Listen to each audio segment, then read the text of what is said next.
Thank you everyone for joining in live. Thank you everyone for joining in. Good morning. We'll start in few minutes. We'll wait for a few minutes and we'll start. Good morning. Okay. We'll start in few minutes. Yesterday we were studying Sale of Goods Act 1930. Today in the continuation of the same subject, we'll be studying performance of contract from 31 to 44 and we'll also be studying unpaid seller. Okay. In the continuation of the yesterday's topic, we'll be studying today Sales of Goods Act. People sitting online would request humbly that please ping me over the chat box whether my screen is visible and my voice is audible or not. Is my screen visible and voice audible or not? Hi Tanisha, good morning. Okay, we'll be starting in few minutes. Hi, good morning. Thank you so much. Yours? No? Nothing? नहीं क्यों आज क्यों नहीं ऐसा क्यों किया अपने साथ चलिए Okay, we'll be starting in few minutes. Thank you everyone for joining in live. A very pleasant, beautiful morning in Indore.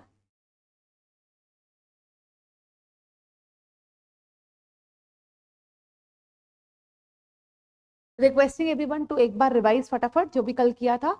And we'll be starting with the sections today from 31 to 44 first, and then we'll start with the other sections with respect to unpaid seller.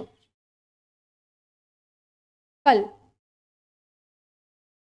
आज इसलिए नहीं होगी, time नहीं बचेगा इतना, तो कल complete हम लोग कर देंगे. कल के बाद I think hopefully you guys will start with partnership and that would be taken by some other faculty, but it would be confirmed. But yes, we'll be completing Sales of Goods Act tomorrow. Why matlab? I think SOGA and contract is something which requires a lot of detailed work. Partnership, LLP and Companies Act, NI are very small acts. बहुत छोटे छोटे. हाँ, exactly.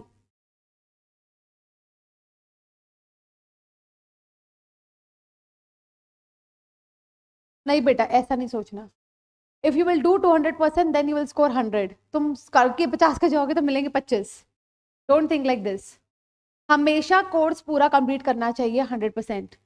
I'll request everyone to sitting online to please just confirm me whether my screen is visible and my voice is audible or not. Thank you so much everyone. I'm being very grateful that you guys join live daily, offline and online. We'll be starting in few minutes and we'll be starting by 31 to 44 first. अजान वगैरह कहाँ है आज? आते ही होंगे. We'll wait for a minute or so and then we'll start. How is the preparation going on? January date क्या है तुम लोग के लॉ के पेपर की? 14th of Jan. एक एक दिन का गैप होगा ना? ऐसा क्यों? Yes, please. I just took your name and you're here. Take the name of devil and devil arrives. Just joking. यश का है? चलिए. Settle down fast. We'll be starting in a minute. 9:05 sharp. We'll start. 9:05 we'll start. 9:05 we'll start. Wear sweater from tomorrow. It's getting cold. तुम लोग को तबीयत वबीयत ना खराब हो जाए क्योंकि अभी एग्जाम का टाइम है. Wear sweaters. सब लोग ठंडे पानी से ना क्या, बट स्टिल वेयर अ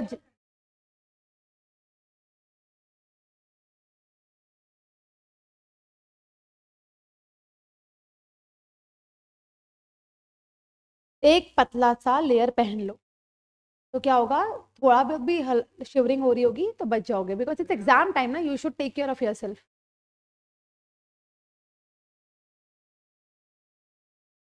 हाँ, इट्स कोल्ड.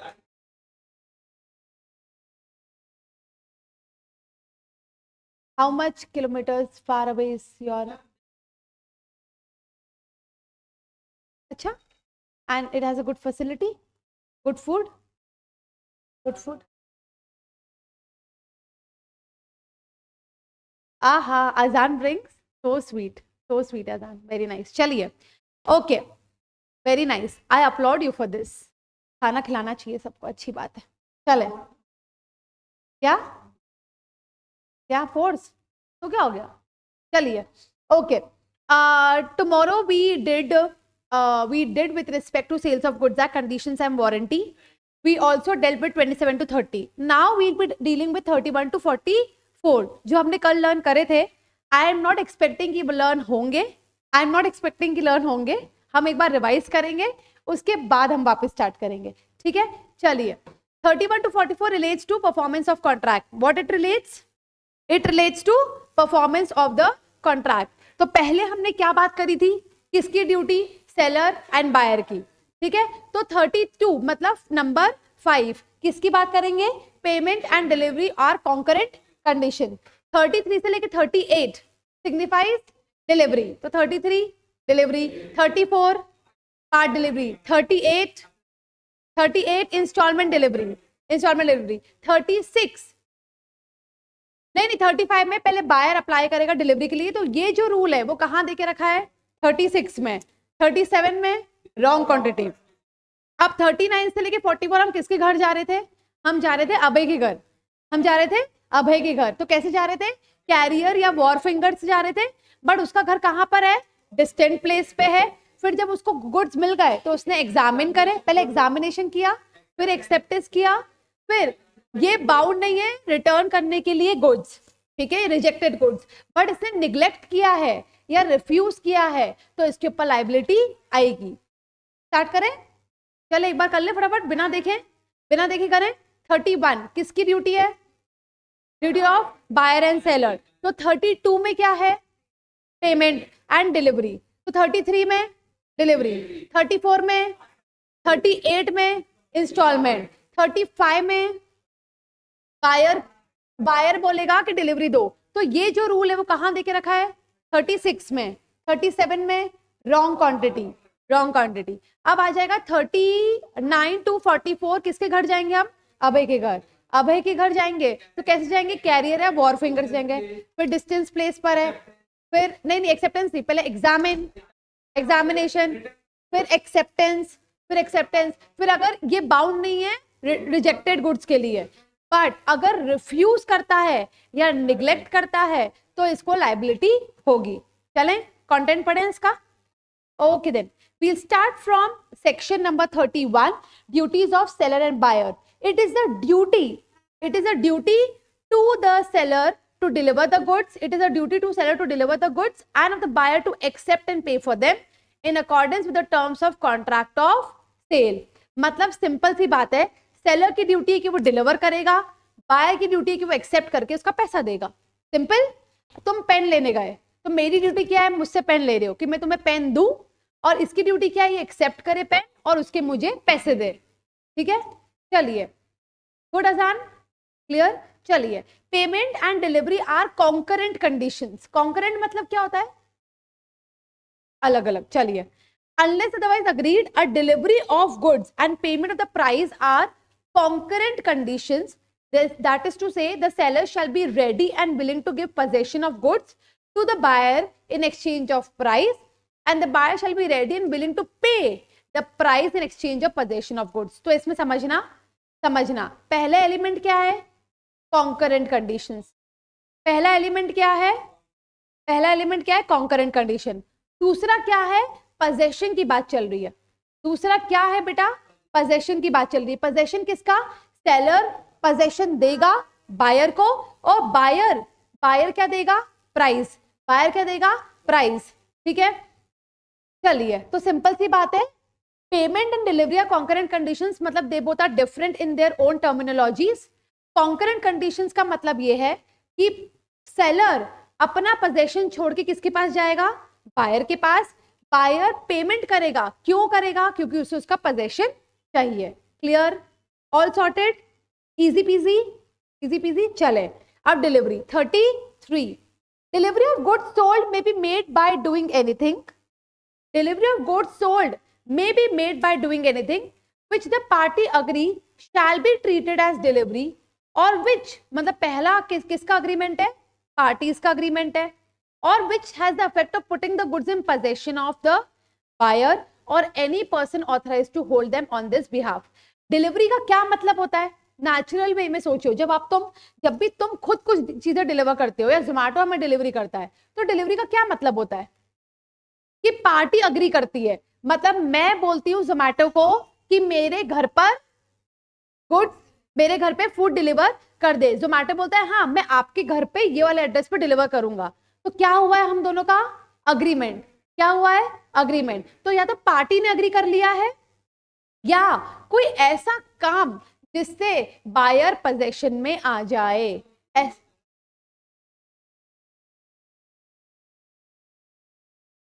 बेटा वो आएगा ना, अभी आएगा बेटा, अभी तो 33 पे पहुंचे,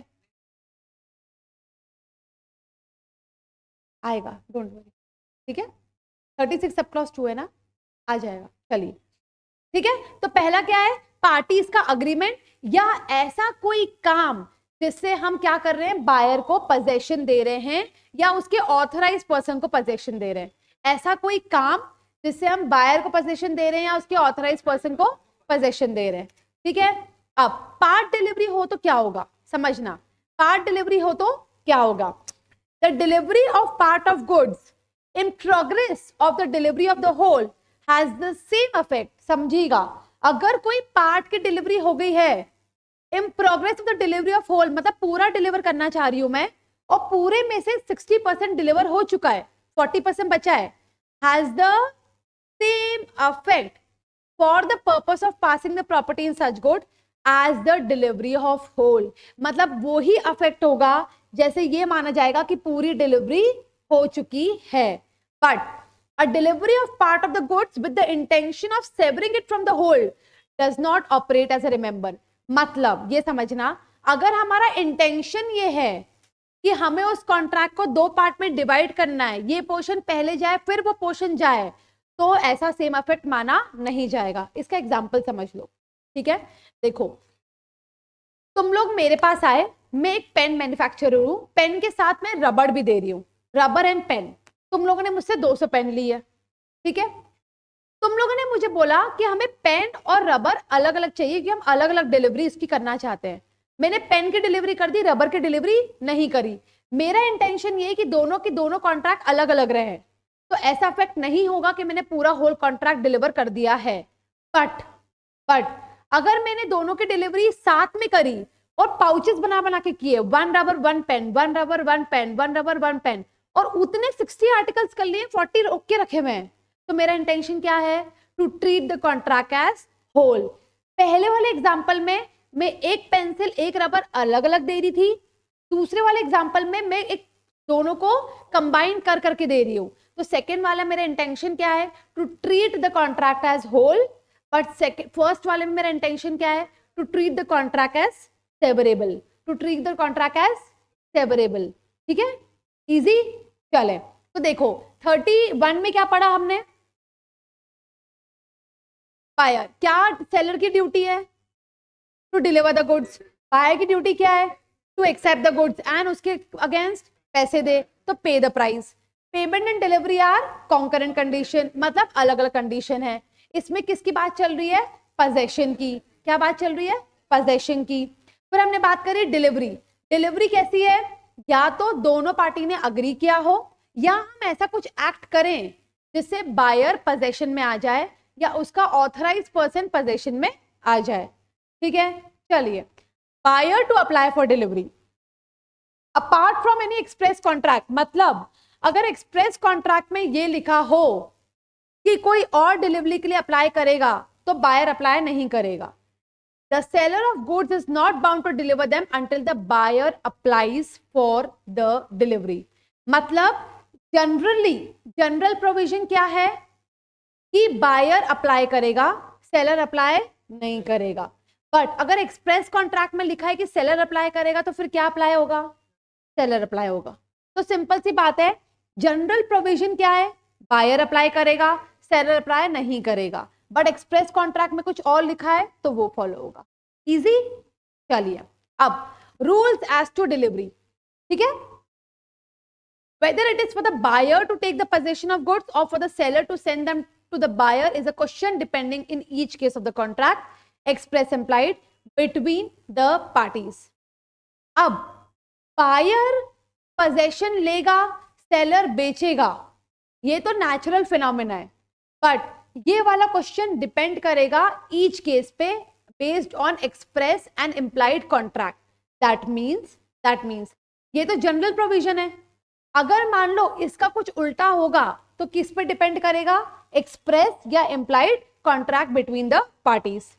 Apart from any such contract, goods sold are to be delivered at the place at which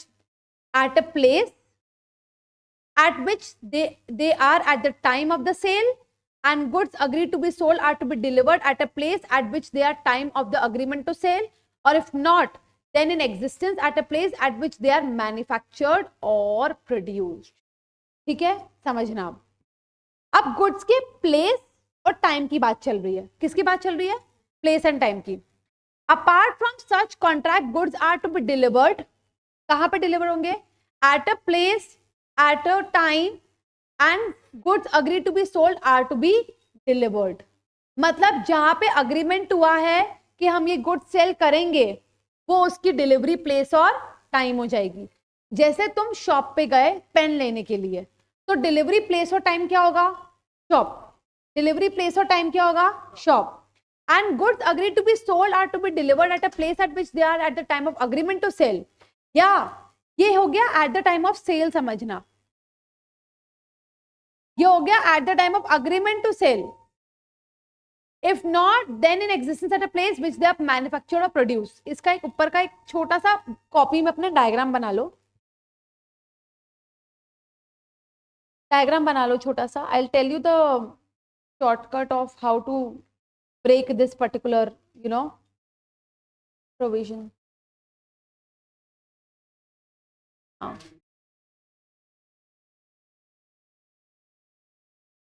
time included नहीं है. प्लेस एंड टाइम की बात चल रही है, बट टाइम स्पेसिफिक इंक्लूडेड नहीं है अभी. अभी अपन ने पढ़ना चालू किया, सब सेक्शन 1 पढ़ा है बस. चलो लिखिए. टाइम एंड प्लेस ब्रैकेट में लिखो sale. Time and place bracket में लिखो सेल.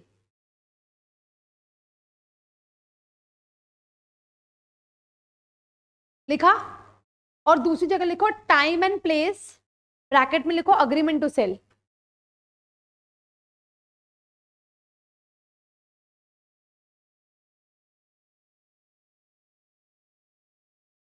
और तीसरे में लिखो, थर्ड एंगल में लिखो, if not 1 and 2, if not 1 and 2 मतलब 1 and 2 सेल को बता लेना और एग्रीमेंट टू सेल को बता लेना. ठीक है महक, 1 and 2 इसको बता लो. 1 and 2, if not 1 and 2, then at a place at which they are manufactured और प्रोड्यूस्ड. तुम तो बनाओगे नहीं क्या?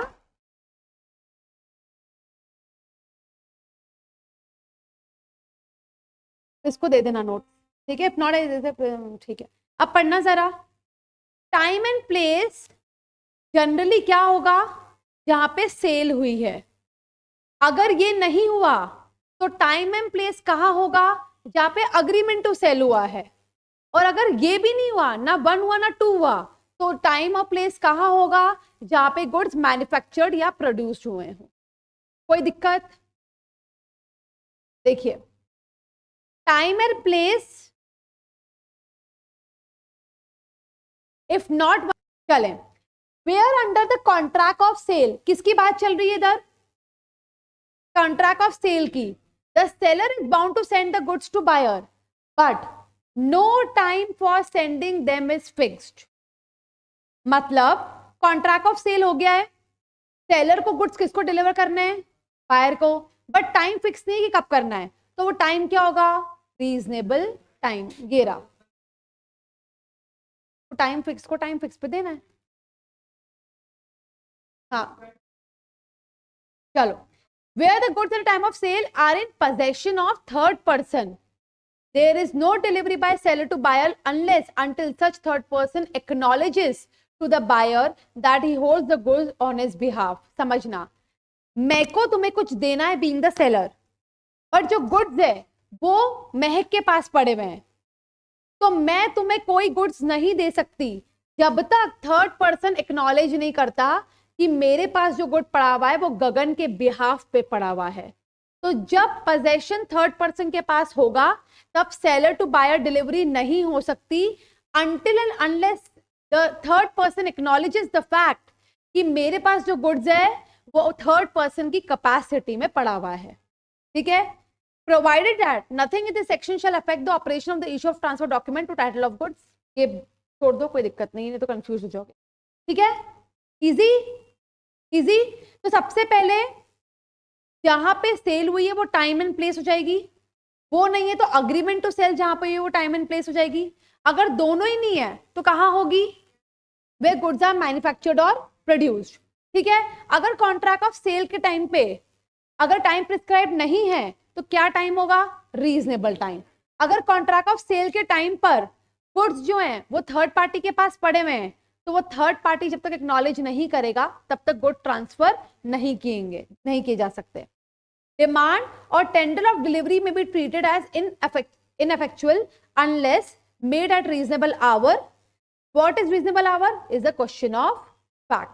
अब हम बात कर रहे हैं रीजनेबल आवर की, तो डिमांड और टेंडर ऑफ डिलीवरी मतलब तुमने मुझसे डिमांड किया, मेरे को तुम्हें डिलीवर करना है, वो इनफेक्चुअल हो जाएगी, मतलब वो काम की नहीं रहेगी अगर तुमने रीजनेबल आवर में नहीं करी। समझना, रात को तुम 1 बजे गए स्टेशनरी शॉप पे पेन लेने के लिए, वो देगा क्या, नहीं देगा। तुम्हें कब जाना है, जब उसके वर्किंग आवर्स हो, है तो रीजनेबल आवर में ही जाना है। रीजनेबल टाइम हो गया वो 36(2) में जाएगा। इधर रीजनेबल आवर की बात चल रही है, रीजनेबल टाइम में भी कौन सा आवर, ये बात चल रही है। ठीक है, चलो। Unless otherwise agreed, the expense and incidental to putting the goods into deliverable state shall be borne by the seller। मतलब अभय का घर शहडोल में है, मेरा घर इंदौर में है, मैं अभय को कुछ भेज रही हूं तो उसके एक्सपेंसेस जो हैं वो किसके होंगे, सेलर के। किसके होंगे, सेलर के। इजी, डिलीवरी हो गया, इजी। चलें, अब मान लीजिए रॉन्ग क्वांटिटी डिलीवर हो गई, डिलीवर तो हुआ बट रॉन्ग क्वांटिटी डिलीवर हुआ।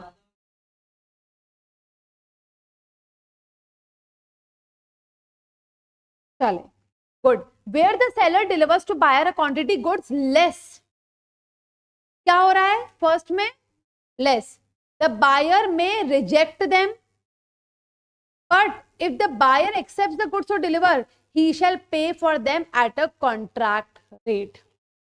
मेरे को डिलीवर करने थे 100, मैंने करे 90। पहला राइट क्या है, रिजेक्ट कर दूं, नहीं चाहिए। दूसरा क्या है, एक्सेप्ट कर लूं 90 और 90 का प्राइस दे दूं, simple.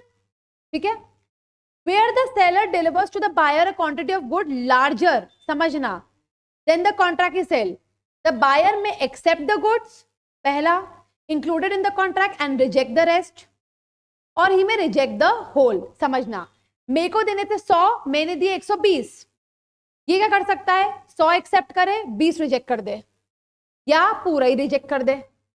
If the buyer accepts the whole he shall pay for the, अगर उसने 120 के 120 एक्सेप्ट कर लिए तो पैसा 120 का देना पड़ेगा। ठीक है, इजी। अब समझो, मेरे को देना था 100, मैंने दिए 80, इसके पास क्या राइट है, रिजेक्ट या एक्सेप्ट करके उसका पेमेंट दे दे। मेरे को देना था 100, मैंने दिए 120, क्या राइट है, तो एक सेकेंड डैमेज 2 मिनट, एक सेकंड पहले क्या, 100 एक्सेप्ट कर ले, 20 रिजेक्ट कर ले, 100 का पेमेंट कर ले, पूरा रिजेक्ट कर ले, या 120 अगर एक्सेप्ट कर ली है तो 120 के पैसे देने पड़ेंगे।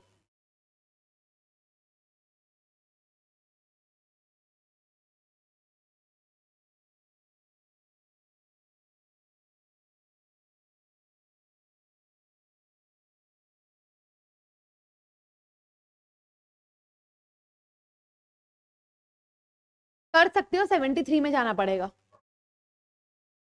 73 ऑफ इंडियन कॉन्ट्रैक्ट एक्ट। तो तुम अगर एक्सेप्ट कर लोगे तो पैसा दे दो 120 का, सिंपल। हाँ 73 में। चलिए, where the seller delivers to buy the goods he contracted to sell mixed with the goods of a different description not included in the contract. मैं पढ़ रही हूँ, चिंता मत करना, बहुत जल्दी फास्ट पढ़ा मैंने. The buyer may accept the goods which are in accordance with the contract and reject the rest and may reject the whole. मान लो मैंने बोले थे 100 पेन देने हैं, अबे ने बता 100 पेन रेनॉल्ड्स के चाहिए, मैंने भिजवाए 50 रेनॉल्ड्स के और 50 सेलो के. इसके पास क्या ऑप्शन है? पूरा रिजेक्ट कर दे या रेनॉल्ड्स के एक्सेप्ट कर ले, सेलो के हटा दे और रेनॉल्ड्स का पेमेंट मेरे को कर दे. दोनों को एक्सेप्ट करेगा तो पैसा देना पड़ेगा. ठीक है. The provision of the section are subject to usage of trade, special agreement और course of dealing between the parties. ठीक है. Easy easy. चले, ये जो प्रोविजन है इस पर्टिकुलर सेक्शन के डिपेंड करता है कि हम दोनों के बीच में रिलेशनशिप कैसा है, हम दोनों का ट्रेड अग्रीमेंट कैसा है और हमारा स्पेशल अग्रीमेंट कैसा है.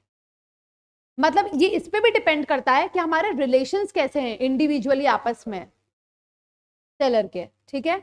अब इंस्टॉलमेंट डिलीवरी पे जाएं. इंस्टॉलमेंट डिलीवरी, तो इंस्टॉलमेंट डिलीवरी में पार्ट डिलीवरी कौन सा था? सेक्शन 38 ये है, तो वो क्या है? 34 आधा 34. ठीक है. Unless otherwise agreed the buyer of goods is not bound to accept delivery by instalment. General rule क्या है? जनरल रूल क्या है? बायर को इंस्टॉलमेंट में डिलीवरी नहीं चाहिए अनलेस अदरवाइज अग्रीड. का मतलब क्या है? अगर आपस में अग्री हुआ है कि इंस्टॉलमेंट में चलेगी तो चलेगी, बट जनरली बिग नो. ठीक है. चलो,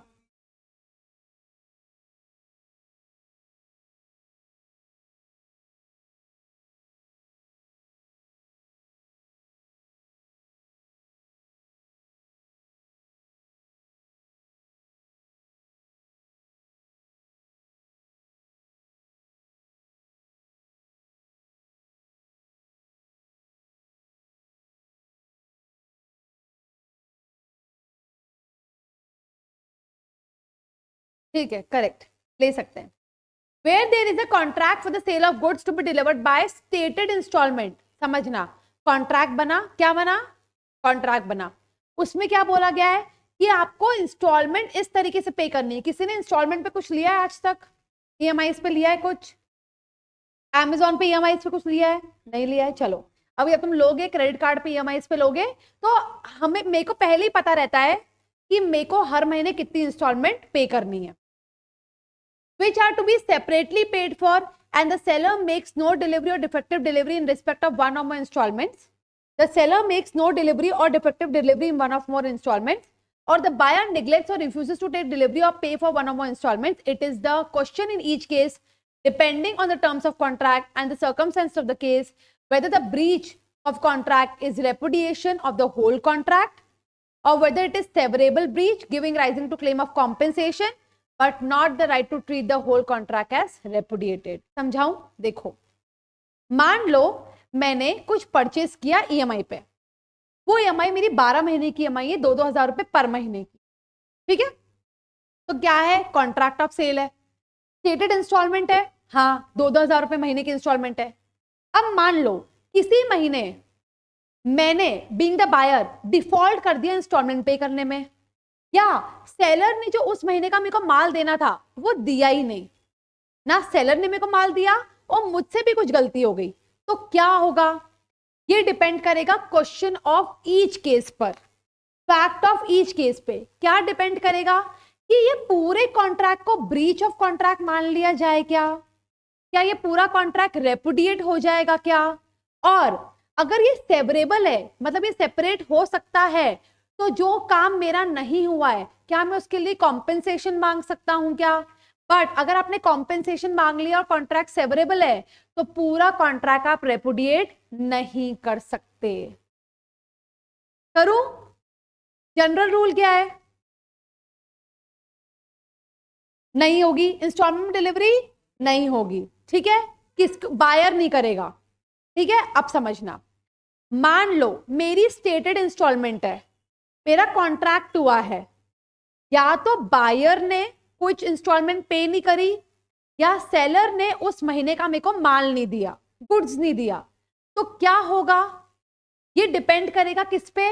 फैक्ट्स ऑफ द केस पे, सर्कमस्टेंस ऑफ द केस पे, क्या ये पूरा कॉन्ट्रैक्ट को रेपुडिएट करना है? अगर रेपुडिएट नहीं करना है और कॉन्ट्रैक्ट सेवरेबल है, तो जो काम नहीं हुआ मेरा, क्या मैं उसके लिए कॉम्पेंसेशन मांग सकता हूं? पर अगर मैंने कॉम्पेंसेशन मांग लिया तो क्या होगा, मैं रेपुडिएट पूरा कॉन्ट्रैक्ट नहीं कर पाऊंगा। बताएं, हो गया? हो गया? कॉन्सेप्ट है वैसे भी है। चलो अब अपन कहाँ चलेंगे? पर चलेंगे कहाँ अपन? किसके घर चलेंगे? अभय के घर चलेंगे। किससे चलेंगे? कैरियर से चलेंगे या वॉर फिंगर से चलेंगे? ठीक है, चले। Where in pursuance of the contract of sale, the seller is authorized or required to send the goods to buyer. मतलब मेरे को goods किसको भेजने हैं? अभय को।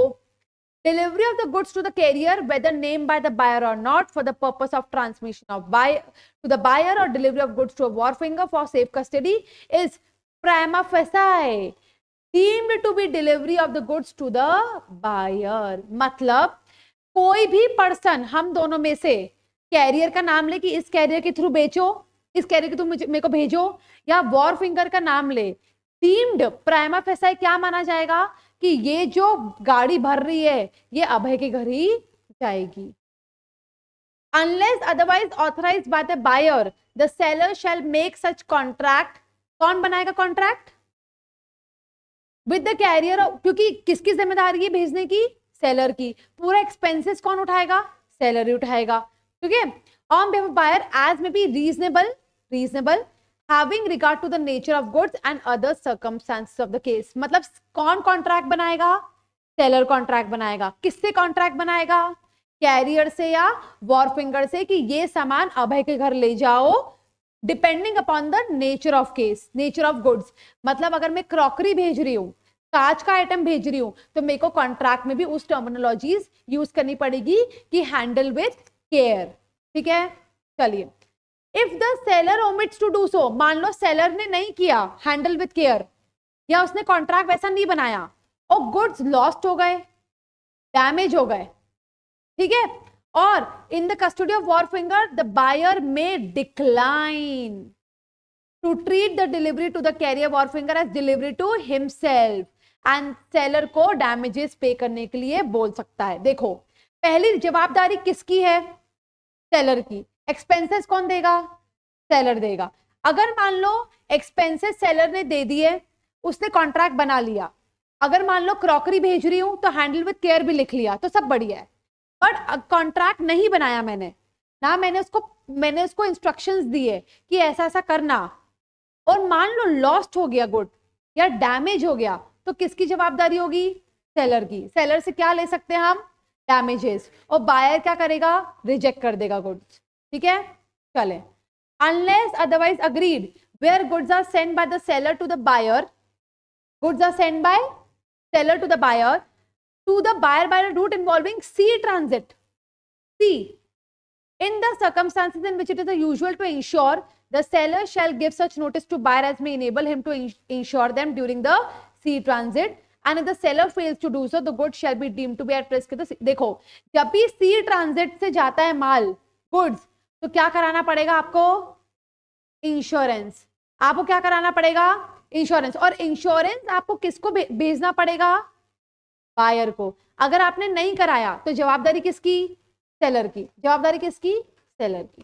ठीक है, ठीक है, ये थोड़ा टेक्निकल है मुझे पता है, बट बेसिक्स में 1 2 3 4 भी एसेंशियल्स लिख के आ जाओगे ना एग्जाम में तो चलेगा।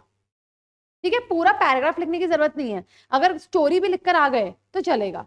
पहले कैरियर वॉर फिंगर को दिया, कैरियर वॉर फिंगर को दिया तो कॉन्ट्रैक्ट बनाया, उसके साथ कॉन्ट्रैक्ट बनाया, एक्सपेंसेस दिए, उसको बोला हैंडल विद केयर। अगर उसने हैंडल विद केयर नहीं करा तो और डैमेजेस हो गए तो बायर रिजेक्ट कर देगा, बायर भी डैमेजेस ले सकता है, सी ट्रांजिट में जाएगा तो आपको इंश्योरेंस करवाना पड़ेगा।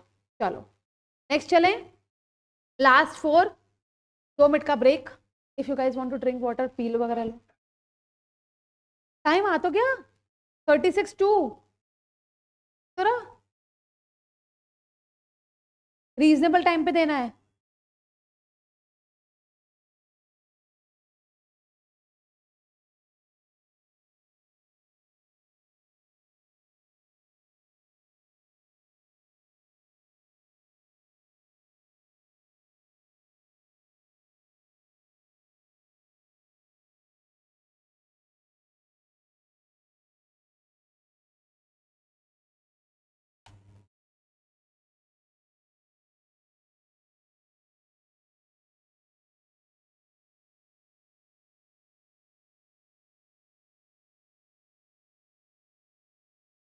चले, इतनी जल्दी बॉटल भर के ले आए? हाँ यार, बॉटल भरी हुई तो नहीं थी?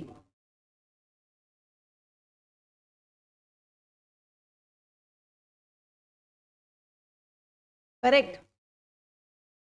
सतीश तो नल भी नहीं। चलें, चलो। Risk where goods are deliver at distance place. तो अभी का घर कहाँ है? दूर है।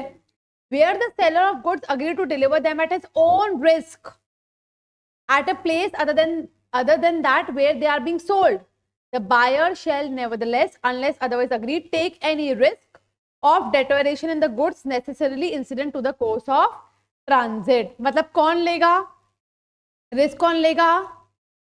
बायर। रिस्क कौन लेगा? बायर। मतलब मेरे केस में कौन लेगा risk? Abhay. Buyers right of examining goods, क्या अभय को राइट है एग्जामिन करने का? Where the goods are delivered to the buyer which he has not previously examined, he is not deemed to have accepted them unless and until he has the reasonable opportunity of examining them for the purpose of ascertaining whether they are in conformity with the contract. मतलब buyer को क्या right है कि वो उसको examine करे और ये देखे कि जो कॉन्ट्रैक्ट में लिखा है उस हिसाब से मेरा कंसाइनमेंट आया है कि नहीं आया है. Unless otherwise agreed, when the seller renders delivery of goods to the buyer, he is bound on request to afford the buyer a reasonable opportunity of examining the goods for the purpose of ascertaining whether they are in conformity with the contract. Simple. इसके पास क्या right है? Examination का, बस. ठीक है. Acceptance. Buyer is deemed to have accepted the goods when he intimates to the seller that he has accepted them. मतलब इसके पास goods आए, इसने मुझे कॉल लगाया, गगन मैंने गुड्स एक्सेप्ट कर लिए हैं, तो क्या माना जाएगा कि गुड्स एक्सेप्टेड. और when the goods have been delivered to him, या तो डिलीवरी हो चुकी है and he does not act in relation to them which is inconsistent with the ownership. मतलब ये ऐसे ट्रीट करता है जैसे ये ओनर है उसका. और when after a lapse of reasonable time he retains the goods without intimating to seller. अच्छा सुनो, मेरे को एक बात बताओ, मेरे को इसमें एग्जांपल याद आ गया. मान लो मिंत्रा से कपड़े ऑर्डर किए, ठीक है. कब माना जाएगा कि तुमने एक्सेप्ट कर लिया? पेमेंट हो जाएगी और डिलीवरी हो जाएगी, तो देखने आता है the goods have been delivered to him. अगर मान लो हम उधर बोले नहीं हमारा पार्सल नहीं है, तो हम कैसे एक्ट कर रहे हैं? इनकंसिस्टेंट. हम कैसे एक्ट कर रहे हैं? इनकंसिस्टेंट. मतलब इनकंसिस्टेंट हमें एक्ट नहीं करना है. और when after the lapse of reasonable time, मतलब रिटर्न पॉलिसी खत्म होने के बाद हम लोग कुछ नहीं इंटीमेट करते मिंत्रा को, हम उसको कपड़े को पहनने लग जाते हैं, तो क्या माना जाएगा कि हमने एक्सेप्ट कर लिया.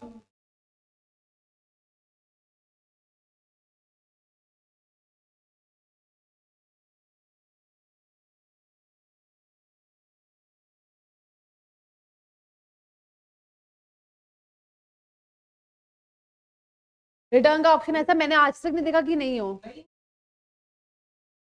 नहीं, कुछ चीजों में नहीं होता. जैसे तुम देखोगे ना, मास्क में कभी रिटर्न पॉलिसी नहीं होती.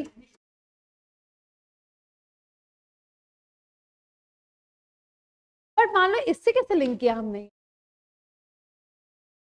तो एक्सेप्ट कर लिया जाएगा, इंप्लाइडली एक्सेप्ट मान लिया जाएगा कि एक्सेप्ट कर लिया. आप कंप्लेंट डालो. हाँ, कंप्लेंट डालो डैमेजेस के लिए. जैसे मान लो तुम डोमिनोज से पिज्जा ऑर्डर करते हो, ठीक है, और तुम लोग आधा खा के बोल देते हो कि टेस्ट अच्छा नहीं है, या इसमें कुछ प्रॉब्लम निकल गई, या हमने जो मंगाया था बट तुमने आधा खा लिया उसको, तो वो क्या मान लिया जाता है? Implied accepted. बट वो तुम्हें डैमेजेस दे देते हैं, कर्टेसी के लिए डैमेजेस जरूर देते हैं, एक और पिज्जा लाके दे देते हैं ना. वही है. ठीक है, चलिए चलो. Buyer not to return rejected goods unless otherwise agreed, where goods are delivered to the buyer and he refuses to accept them, having the right so to do, he is not bound to return the seller, but it is sufficient if he intimates to the seller that he refuses to accept them. Simple सी बात, अगर ये reject कर देता है goods, इसको लगता है कि नहीं जो गुड्स मेरे को चाहिए थे वैसे नहीं आए, तो ये रिजेक्ट कर सकता है. रिटर्न ना भी करे तो भी चलेगा, बट इसको कायदे से सेलर को ये इंफॉर्म करना पड़ेगा कि मैंने रिजेक्ट कर दिए हैं. क्या इन्फॉर्म करना पड़ेगा कि मैंने रिजेक्ट कर दिए हैं, मतलब as a courtesy, as a matter of generosity आप उसको इन्फॉर्म करो कि मैंने रिटर्न कर दिए हैं। Liability of buyer for neglecting और refusing delivery of goods, where the seller is ready and willing to deliver the goods and requests the buyer to take the delivery and the buyer does not within a reasonable time after such request take delivery of goods। इसमें क्या हुआ कि seller बोल रहा है कि मुझसे delivery ले जाओ और बायर बोल रहा है मेरे को डिलीवरी नहीं चाहिए, मेरे को आपके गुड्स नहीं चाहिए। he is liable to the seller for any loss occasioned by his neglect or refusal to take such delivery and also for a reasonable charge for care and custody of the goods। मतलब liability किसकी होगी, buyer की होगी। किसकी तरफ होगी, seller की तरफ होगी। क्यों, क्योंकि सेलर ने एक तो पहले अरेंजमेंट किया गुड्स का, उसके लिए बनाया, कस्टडी में रखा, और बायर आखिरी मोमेंट पे बोल रहा है कि मेरे को नहीं चाहिए। Provided that nothing in this section shall affect the rights of the seller where the neglect or refusal of the buyer to take delivery amounts to repudiation of a contract। अगर मान लो कॉन्ट्रैक्ट रेपुडिएट हो जाता है तो कोई जरूरत नहीं है, दैट्स एब्सोल्युटली फाइन, कोई लायबिलिटी नहीं होगी क्योंकि ऑलरेडी कॉन्ट्रैक्ट रेपुडिएट हो चुका है। चलें रिवीजन कर लें। 31 guys, duties of buyer and seller. तो 32 payment and delivery, 33, 34 part delivery, 38 delivery by instalment, 35 buyer to apply for delivery, 36 rules, 37 wrong quantity. ठीक है, अब आ गए 39, किधर जाना है हमें, अभय के घर। 39 पे कैसे जाएंगे, कैरियर या वॉर फिंगर से। 40 distant place, 41 examination, 42 acceptance, 43 found नहीं है, रिटर्न करने के रिजेक्टेड, बट जेनरोसिटी के कारण इंफॉर्म करे सेलर को कि मैं रिजेक्ट कर रहा हूं। एंड 44 लायबिलिटी ऑफ किसकी, बायर की। जब बायर रिजेक्ट कर दिया, निग्लेक्ट कर दिया, तो सेलर उसकी लायबिलिटी होगी। चलें, हमने परफॉर्मेंस ऑफ कॉन्ट्रैक्ट भी कर लिया, कल हमने ट्रांसफर ऑफ टाइटल भी कर लिया था। 27, 28, 29, 30 परफॉर्मेंस हो गया। अब अनपेड सेलर पे चलते हैं। ठीक है, चलो पहले ये कर लेते हैं। 45 to 49, 45 to 49 क्या है, लिख लो। हाँ चल रहे हैं ना, बस आगे बढ़ रहे हैं। चलिए 45 में क्या है, सेलर डिफाइन। तो 46 में क्या है, कि राइट क्या है, राइट क्या, अनपेड सेलर क्या होगा, अपने आम भाषा में बताओ। पेंडिंग है, उसको पैसे मिले नहीं है। ठीक है, 47 में क्या है, सेलर्स लियन। तो 48 में पार्ट डिलीवरी, 49 में टर्मिनेशन ऑफ लियन, तो 47 एक सेकंड बेटा, 47 और 49 लियन मतलब गुड्स को रखने का अधिकार अपने पास, क्या अथॉरिटी, हाँ authority to keep the goods. Yes, चलो पहले 45 में क्या हो गया, अनपेड सेलर की डेफिनेशन, 46 में उसके राइट। तो 47 49 में क्या है, 47 में क्या है, लियन के, तो 49 में टर्मिनेशन, 48 में पार्ट डिलीवरी। 48 में देखो आधा है, 4 और 8, 4 का आधा 8, तो पार्ट डिलीवरी आधा डिलीवरी। ठीक है, 45 में क्या है, डेफिनेशन, 46 में क्या है, राइट्स, 47 में क्या है, सेलर के लियन, तो टर्मिनेशन किसमें है, 49 में, एंड 48 में पार्ट डिलीवरी। चले हरिओम, चलो 45 46 47 48 49 पहले ये पढ़ेंगे अपन। ठीक है, तो अपना अनपेड सेलर हो जाएगा। परफॉर्मेंस ऑफ कॉन्ट्रैक्ट कहां से कहां तक था, 44 31 से 44। चलिए 45 unpaid seller define, The seller of goods is deemed to be unpaid seller within the meaning of this act when the whole of the price has not been paid or tendered. पूरा price या उसको मिला नहीं है या tendered नहीं हुआ है, the whole. When the bill of exchange or other negotiable instrument क्या होते हैं ये?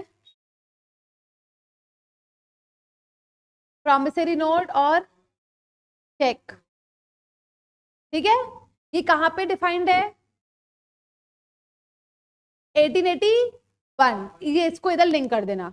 Has been received or as a conditional payment and the condition on which it was received has not been fulfilled by reason of the dishonor of instrument. मतलब महक ने मैंने महक को 10 pen दिए, महक ने मेरे को चेक दे दिया 100 रुपए का, वो चेक बाउंस हो गया, तो भी क्या मैं अनपेड रही? हाँ, वो यही है. In this chapter the term seller, seller कहां डिफाइंड है? ऊपर डेफिनेशन में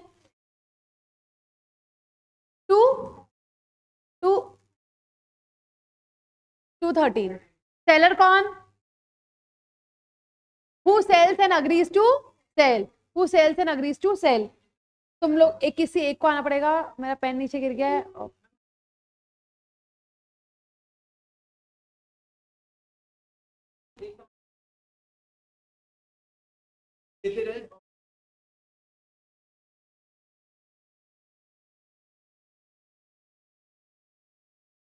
तो पूरा महीना अनपेड रहा वो. हाँ, गुड. चलो, हाँ, ये तो होता ही है. The term seller includes any person who is in the position of seller.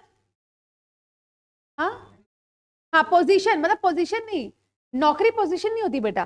Position मतलब वो उसी कैरेक्टरिस्टिक में बेच रहा है. स्टेशनरी वाला भी सेलर ही है, वो चाट चौपाटी वाला भी सेलर ही है. पोजीशन ऑफ द सेलर, वो सेल करने की पोजीशन पे है. As for instance an agent of the seller, agent भी हो सकता है. To whom the bill of lading has been endorsed, और consignor और agent who himself paid or directly responsible for the price. देखो, अनपेड सेलर कौन?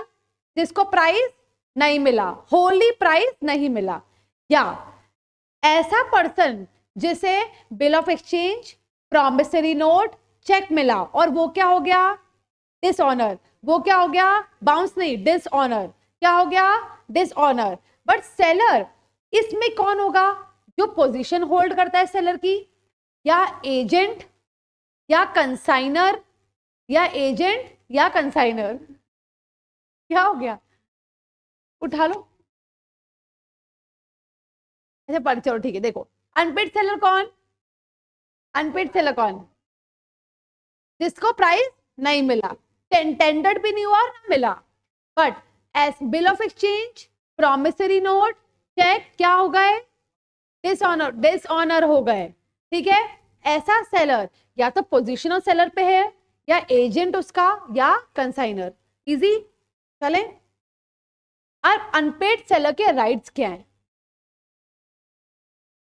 हाँ बेटा, आ रहे हैं. Subject to the provision of act and any law for time being enforced, notwithstanding that the property in the goods may have been passed to buyer, the unpaid seller by implication of law, मतलब law से उसको ये अधिकार है. Bye implication of law मतलब, bye implication of law का मतलब क्या है गाइस? लॉ से उसको अधिकार, बाय इम्प्लीकेशन ऑफ लॉ. ठीक है, पहला राइट क्या है? Lien on the goods for the price while he is in possession of them. मतलब वो आज भी पोजेशन में है गुड्स के, और बायर को नहीं देता, वो बोलता है पहले पैसे लाके दो फिर देना. तो लियन, राइट ऑफ लियन. दूसरा, in case of insolvency of the buyer, a right of stopping the goods in transit. मतलब गुड्स तो जा रहे थे, रास्ते में थे, और मुझे पता चला महक हो गई इंसॉल्वेंट, तो मैंने बीच में रोकने का मुझे अधिकार है. बट क्या दूसरे केसेस में रोकने का अधिकार है? नहीं. ठीक है, after he has parted with the position of them and right of resale. Right of, तो right of lien, right of resale, and right to stop in transit when the buyer becomes insolvent. Where the property in goods has not passed to buyer, मतलब goods property जो भी goods हैं वो buyer को नहीं गए हैं. The unpaid seller has in addition to this other remedy a right of withholding delivery. मतलब वो डिलीवरी ना दे ये भी चलेगा. And coextensive with the rights of lien and stoppage in transit. मतलब अगर गुड्स पास नहीं हुए हैं तो सेलर बोल सकता है मेरे को डिलीवरी नहीं देनी. मतलब right of with holding delivery, right of with holding delivery, right of with holding delivery. चले पहला अनपेड सेलर कौन? जिसको नहीं मिला है प्राइस, ठीक है, या ऐसा प्रॉमिसरी नोट, चेक या बिल ऑफ एक्सचेंज जो डिसऑनर हो गया है. सेलर कौन? जो पोजीशन द सेलर है या एजेंट या उसका कंसाइनी, ठीक है. अनपेड सेलर के rights by implication of law कौन कौन से हैं? Right of lien, right of resale और right to stop in transit when the buyer becomes insolvent.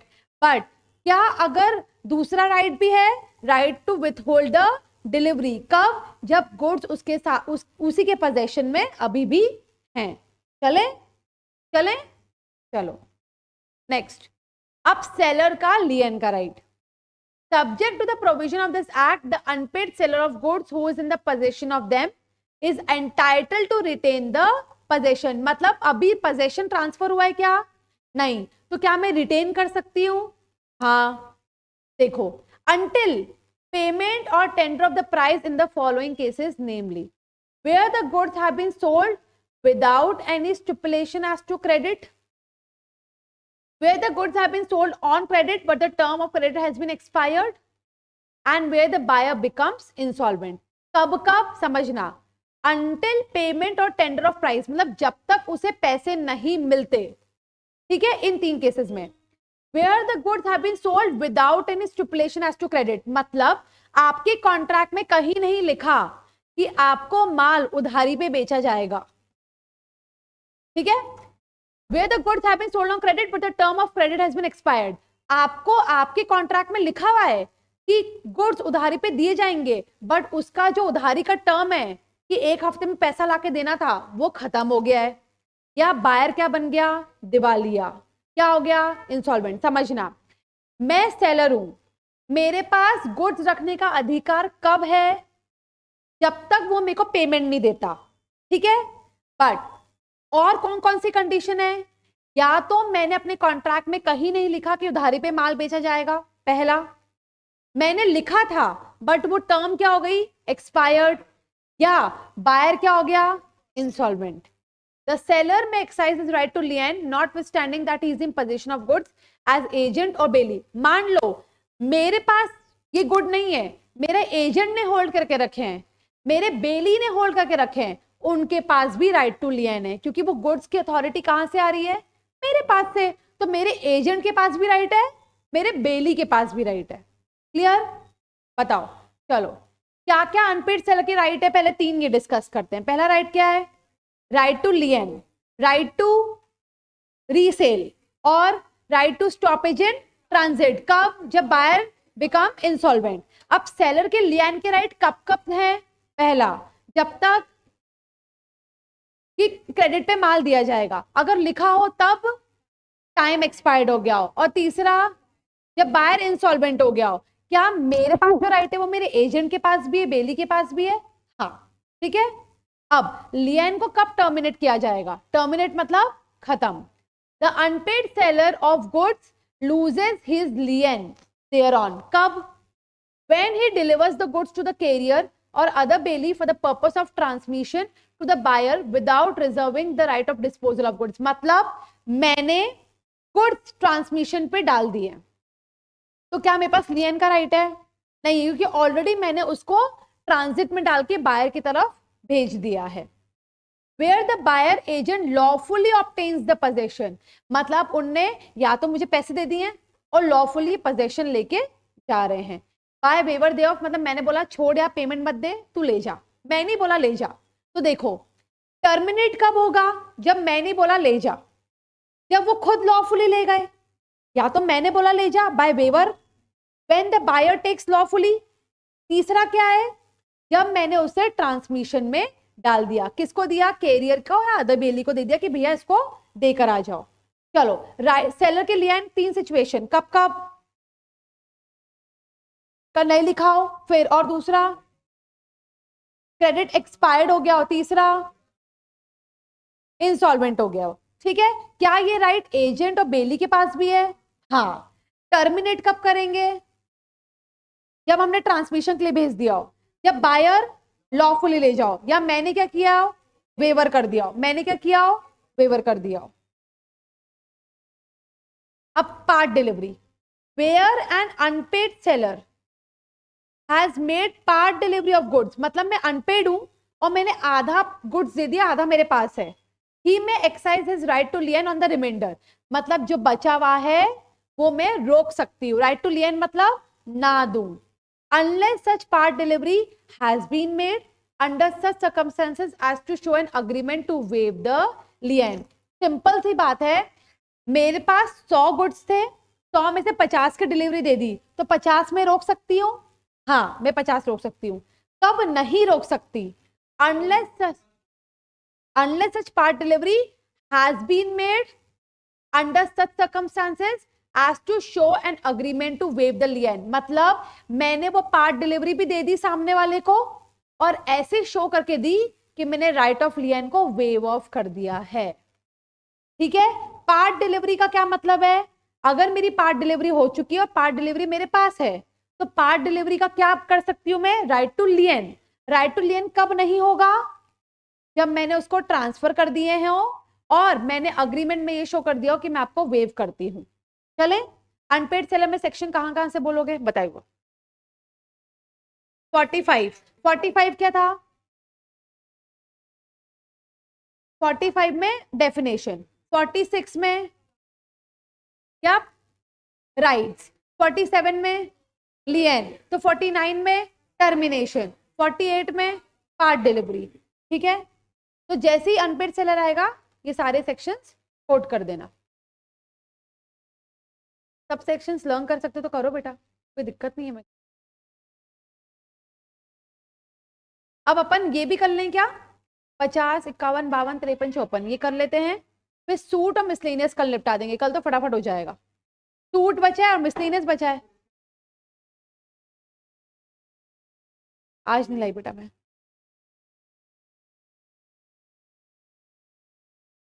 हाँ, आंसर दे दूंगी। हाँ,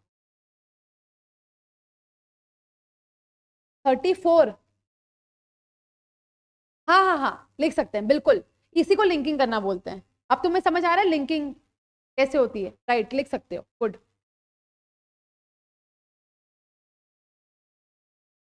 चलें, अच्छा ये पढ़े कि सूट फॉर प्राइस पढ़ ले पहले, या मिसलेनियस कर लें? मिसलेनियस में ज्यादा आएगा नहीं तुम्हारा, या कॉपी चेक कर लें थोड़ी बहुत। देखो शुरू से सब तो हो गया ऑलमोस्ट, यार पढ़ लिया हमने यार।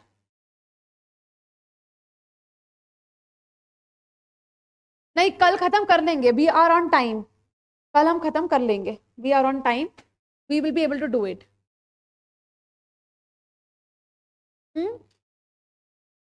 दिखा दे दो। अच्छा, कॉल समबडी।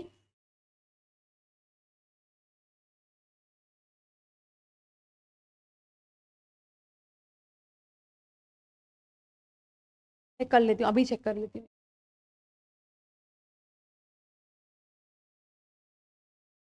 अजान हुसैन सर, प्लीज अभी एंड कर दीजिए class. Thank you everyone for joining in live, thank you so much, meet you tomorrow. हाँ हाँ, पॉइंट मैं कर ही रही हूँ चेक, मैं चेक कर रही हूँ बेसिस ना, चेक कर। हाँ मैं चेक कर